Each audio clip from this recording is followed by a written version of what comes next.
زما د فکر ترجمان پکار دی، مطلب مې دا دی چې جانان پکار دی.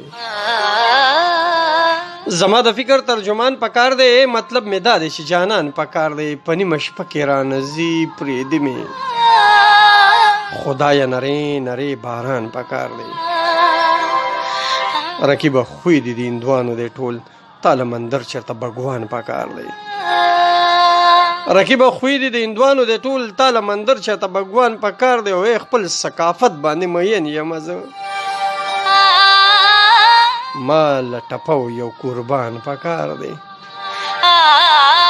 خپل ثقافت باندې مین یم زه، ما له ټپو یو قربان پکار دی. نه د هغې او نه د دې شوې خوږه،